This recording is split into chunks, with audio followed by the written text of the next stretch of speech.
করেছেন ইন্নামাল খামারু ওয়াল মাইসারু, আল্লাহ পাক শরাবকে, অ্যালকোহলকে নিষিদ্ধ করেছেন। এবং আল্লাহ নবী বলেছেন যারা এই বিজনেস, এই উৎপাদন, এই বিতরণ এবং এর বন্টনের সাথে জড়িত, আল্লাহ রাব্বুল আলামিন তাদেরকে অপছন্দ করেন, তাদের উপর লানত। একটা হচ্ছে বিজনেস করা, আর একটা হচ্ছে এই ধরনের শপে কাজ করা, দুটার মধ্যে পার্থক্য আছে। যেমন বিশেষ করে আপনি যে সুপার মার্কেট ইত্যাদি কথা বলেছেন, সেখানে ক্রয় বিক্রয় হচ্ছে এবং আপনি টিলে কাজ করছেন অথবা আপনি সেখানে শেলফিং করছেন, সেটা হচ্ছে আপনি কাজ করছেন, এটা আপনার ব্যবসা না। মদ বিক্রয় করে আপনি কোনো উপার্জন করছেন না, বরং আপনি আপনার শ্রমের বিনিময়ে কাজ করছেন। কাজেই বিজনেসের যে গুণাটা, সেটা এই গুণা এক নয়। হ্যাঁ, এখানেও যেহেতু একটা বিজনেস হচ্ছে এবং অ্যালকোহল এবং হারাম জিনিসের বিজনেস হচ্ছে, কাজে এই জাতীয় বিজনেসগুলো থেকে নিজেকে দূরে রেখে এমন কোনো কাজকর্মে নিজেদেরকে জড়িত রাখা, সেখানে সুদ নেই অথবা সেখানে অ্যালকোহল নেই অথবা আল্লাহর কোনো নাফরমানি নেই, এই জাতীয় কাজকে খুঁজে বের করতে পারাটার চেষ্টা করা দরকার। তারপরেও পরিশ্রম বিনিময়ে যেটা অর্জিত হচ্ছে সেটা হারাম, এই কথা বলা যাবে না। এটা পরিশ্রমের বিনিময়, আপনি বিজনেস করে অর্জন করছেন না, আপনি পরিশ্রম ঘামের বিনিময়ে করছেন। গুনাহ হতে পারে, তবে এটা হারাম হবে না, এটা আপনার জন্য হালাল হবে। একইভাবে আপনি দুটো পয়েন্ট জিজ্ঞেস করেন, আল্লাহর কাছে চাওয়া, যেমন কোনো কন্যা সন্তান বা ছেলে সন্তান বা অন্য কিছু চাওয়া, মানুষের কাছে চাওয়া, মানুষের কাছে চাওয়াটা হলো শিরক। যেমন কোনো পীরকে বলা যে আপনি আমাকে একটা সন্তান দিন, এটা হচ্ছে পরিপূর্ণ শিরক।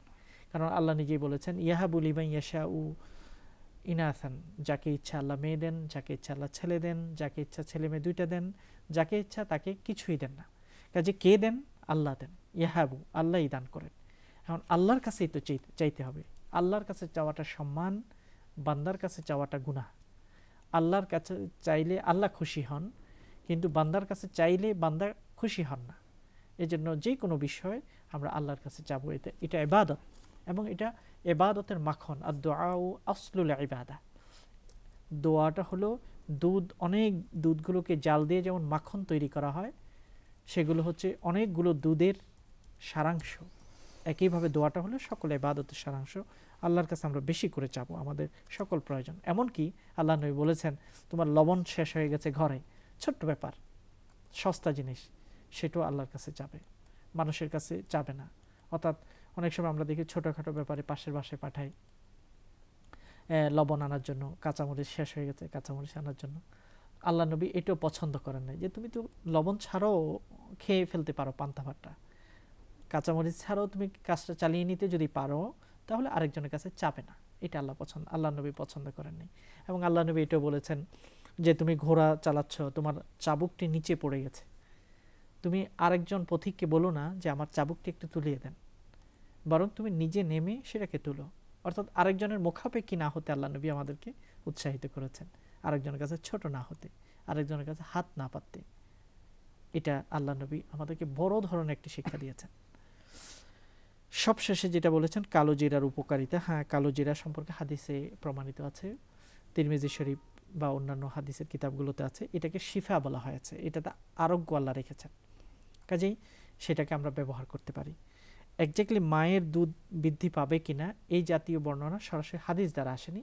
হ্যাঁ, ডাক্তারগণ কিংবা যারা ঔষধ তৈরি করেন অথবা যারা কালো জিরা ব্যবহার করে নানা ধরনের কবিরাজি ওষুধ তৈরি করেন, তাদের অভিজ্ঞতায় যদি এটা বলে থাকে, এটা হতে পারে। তবে হাদিসের প্রশংসা করা হয়েছে কালো জিরা। আশা করি বোন আপনার 6টি প্রশ্নের উত্তর আপনি পেয়েছেন। জি, আমরা পরবর্তী কলে যাচ্ছি। আসসালামু আলাইকুম। ওয়ালাইকুম আসসালাম। বোন একটু বড় করে বলতে হবে আপনার প্রশ্নগুলো। আচ্ছা ভাইয়া, আমার প্রথম প্রশ্ন হলো, আমরা যখন হাত ভরা কাপড় পরি, অর্থাৎ হাতটা তো ঢাকা থাকে, কিন্তু হাত যখন উপর দিক থেকে কিছু হাত দিয়ে নিতে চাই আমরা, তখন হয়তো কাপড়টা আমাদের একটু নিচে নেমে যায়।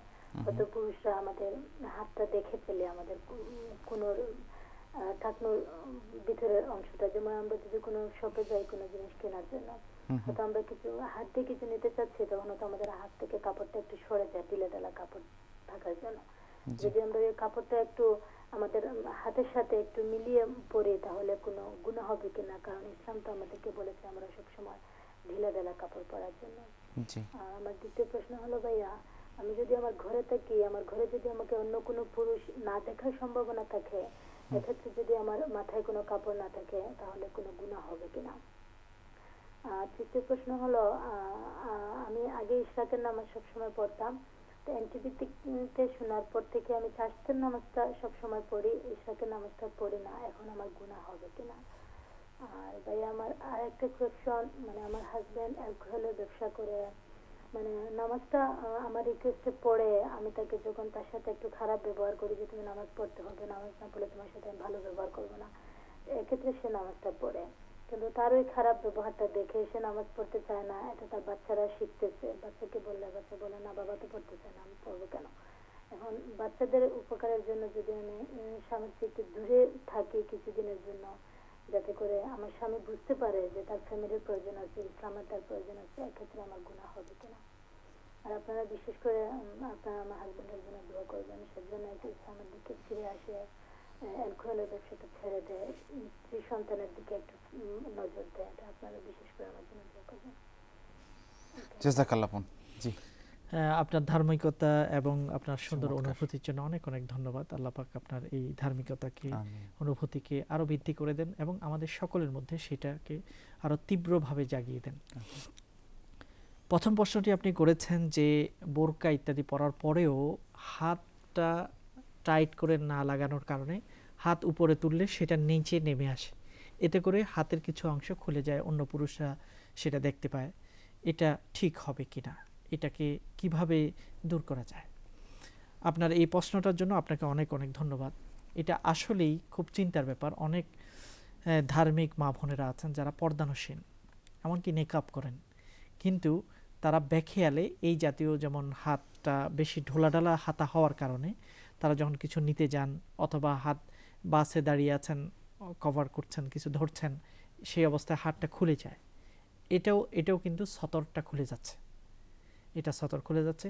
এর জন্য সবচেয়ে বেশি উপকারী হলো আপনি যেটা বলেছেন যে এখানে যদি রাবার টাইপের কিছু দেওয়া থাকে হাতের ভিতরে এবং সেটা বাটন থাকে, যাতে করে এটা টাইট হয়ে থাকে, এটা হাত উপরে করলেও সেটা নিচে নামে না আসে, এরকম ব্যবস্থা থাকাটা খুব জরুরি। এতে করে খুব সতর্কতা হবে এবং সতর খুললো না। এটা কিন্তু মহিলাদের জন্য এটা সতর।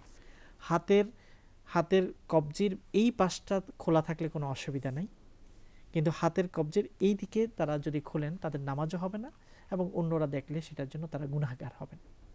এই জন্য আপনার এই প্রশ্নের মাধ্যমে আমরা সকল মা বোনদেরকে সতর্ক করছি যে আপনারা যারা বোরকা পরেন অথবা আপনারা যারা জিলবাব পরেন বা অন্যান্য পোশাক পরেন নিজেদেরকে কভার করার জন্য, তাদের হাতটা যেন খুব ঢিলে ঢালা না হয়ে যায়, যাতে করে সেটা কিছু কারণে এটা পিছনের দিকে চলে আসে, টাইট হয়ে যেন থাকে, বটনের মাধ্যমে হোক, সেটা যে কোনোভাবে হোক। ঘরে আপনি যদি থাকেন এবং সেখানে কোনো পরপুরুষ না থাকে, সেখানে মাথা যদি আপনি খোলা রাখেন তাতে কোনো আপত্তি নেই, কারণ সেটা অন্য কেউ আপনাকে দেখছে না। তবে যদি যথাসম্ভব যতটুকু কভার থাকা যায় এমনকি নিজের ঘরেও, সেটা ভালো এবং সুন্দর, তবে সেটার জন্য কোনো গুনাহ হবে না। ইশরাক নামাজের পরিবর্তে চার্জ পড়া, আসলে ইশরাক এবং চার্জ একই নামাজের কথাই বিশেষজ্ঞরা বলছেন, ইসলামিক স্কলাররা। তবে সেটা আর্লি যদি পড়া হয় সূর্য ওঠার পরে সেটাকে ইশরাক বলা হয়, কিন্তু একটু দেরিতে পড়াটা হচ্ছে চার্জ বা সালাতুদ দুহা। এবং সালাতুদ দুহার ফজিলত এই নামেই হাদিসের মধ্যে বিশুদ্ধ হাদিসে এসেছে। ইশরাক শব্দটা এই নামটি হাদিসে ব্যবহার হয়নি। সালাতুল ইশরাক এটা সরাসরি আল্লাহ নবীর হাদিসে ব্যবহার হয়নি। হযরত ইবনে আব্বাস রাদিয়াল্লাহু তাআলা আনহু থেকে আসার বর্ণিত হয়েছে, তার বক্তব্য আসছে, এই নামটি ব্যবহার করেছেন তিনি। কিন্তু সালাতুদ দুহা, যেটাকে আমরা অনুবাদ করে চার্জের নামাজ বলি, সেটাই হাদিস দ্বারা বুখারী, মুসলিম, অন্যান্য সহিহ হাদিস দ্বারা আছে। আপনি চার্জের নামাজ যে আদায় করছেন এটা খুব ভালো কাজ করছেন এবং সেটাকে আপনি কন্টিনিউ করতে থাকবেন।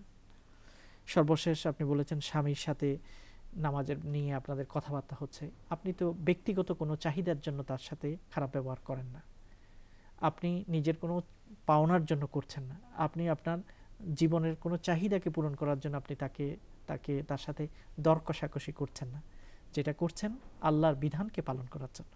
এতে আপনি অবশ্যই সওয়াব পাচ্ছেন। তবে আমাদের এই কথা খেয়াল রাখতে হবে, সেটা এই যে নামাজ পড়ার জন্য আপনি তাকে উৎসাহিত করছেন, বলছেন, এই বলাটা যেন জ্ঞান সমৃদ্ধ হয়, উইজডমের মাধ্যমে হয়, পারিবারিক কোনো কলহ বিবাদকে যেন টেনে না আনে। এটা আমাদেরকে রাখতে হবে।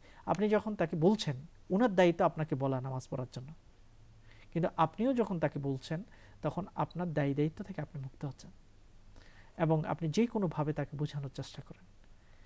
এখন যেটা বলছেন সেপারেট থাকা, এই সেপারেশনটা কিন্তু এটা ঠিক নয়। হয়তো হতে পারে আপনার স্বামীর এই কারণে জেদ আসতে পারে, তিনি হয়তো চাবেন যে ঠিক আছে তুমি যেহেতু সেপারেট হতে যাচ্ছ তাহলে একেবারেই সেপারেট করে দেবো, তখন সন্তানদের জন্য এটা একটা প্রভাব আসবে। বুদ্ধির মাধ্যমে, প্রজ্ঞার মাধ্যমে ধীরে সুস্থে আমাদেরকে অগ্রসর হতে হবে। এক রাতেই দিল্লি আমাদের বিজয় হবে না, অনেক রাত লাগবে, কাজে ধৈর্য ধারণ করতে হবে। ইনশাআল্লাহ, আল্লাহ যেন আমাদেরকে তৌফিক দেন। প্রিয় ভাই